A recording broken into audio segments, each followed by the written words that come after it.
2017, plus de 40 livreurs se sont fait mordre lors de leur travail. Mon nom est Benoît Martineau de 1001 Solutions Canines. À l'aide de capsules vidéo, nous allons regarder comment éviter de vous faire mordre cette année. Première partie ou première chose à vérifier lorsque vous arrivez chez un client pour votre livraison, c'est de scruter les environs. Vous allez retrouver plusieurs indices qui peuvent vous indiquer la présence d'un chien. Si vous avez été attentif aux premières vidéos que vous avez vues au tout début, vous n'avez déjà remarqué une bonne panoplie. Donc, vous avez les affiches qu'on peut retrouver dans les fenêtres, dans le bas de la porte, sur une clôture, ou des fois j'ai déjà vu même sur les marches. Donc, il y a une multitude de sortes d'affiches, des rouges, des jaunes. Vous en avez même quelques-unes qui sont humoristiques, mais faites attention là-dessus.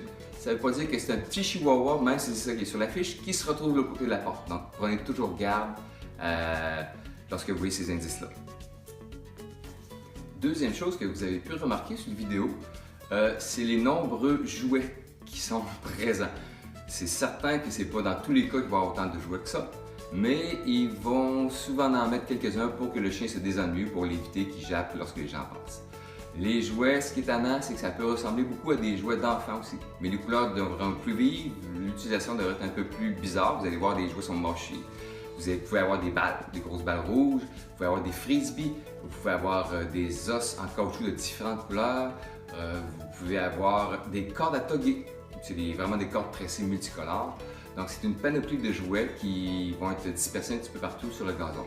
Si vous voyez des vrais os, attention, plus si on peut dire, parce que des chiens peuvent faire de la protection de ressources et s'ils savent que leurs os sont dehors et que vous arrivez, ça peut monter le niveau d'énergie un peu du chien lorsque vous allez faire votre livraison. Une des choses un peu plus subtiles, surtout à cette date-ci de l'année, c'est des plaques de gazon.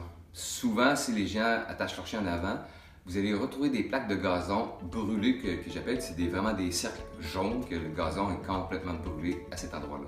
C'est l'azote dans l'urine des chiens qui fait que le gazon brûle. Donc, c'est porter attention là-dessus. C'est pas tout à fait comme une plaque de gazon qui a été causée par des insectes, mais ça va être vraiment plus concentré, vraiment jaune, très pâle. Donc, s'il y en a plusieurs en avant, donc, le chien est fréquemment là. Un des signes très clairs, c'est la corde. Si vous avez été encore attentif dans la première vidéo, la corde en avant est attachée souvent sur un des poteaux de galerie, peut être attachée sur un arbre, peut être attachée à même la galerie. Donc, méfiez-vous de ça. Si la corde est là, il y a un chien dans la maison. Ça peut être un chat de temps en temps, ça c'est un peu moins dramatique dans notre cas, mais c'est plus souvent des chiens. La grosseur de la corde ne veut pas dire nécessairement que c'est un petit chien. Souvent, des gens vont travailler avec une corde en métal ou ce qu'on appelle dans notre jargon une corde à linge.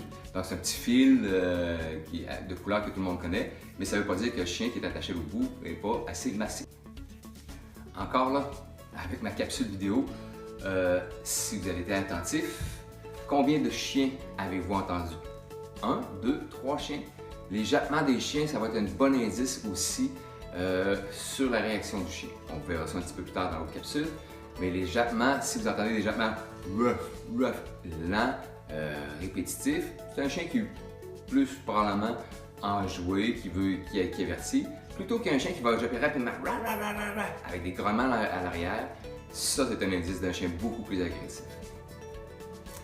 Autre chose que vous pouvez écouter en tant que les chiens jappent, c'est le propriétaire. Je ne prétends pas que le propriétaire va japper aussi, mais ce qu'il va dire peut être un bon indice si son chien est en contrôle. Souvent, vous allez l'entendre « Non, reste là, bouge pas, reste ». Ça vous indique vraiment que le chien a de la misère à rester, à écouter. Donc, ça pourrait être un chien qui se précipite à la porte dès qu'elle va s'ouvrir et qui met son nez entre la porte et le propriétaire. Donc, pour éviter de vous faire mordre dans ce moment-là, ne vous placez pas en plein milieu de la porte, tassez-vous un peu de côté, ne soyez pas trop massif. Si le soleil est derrière de vous, ça vous ferait un très gros contraste.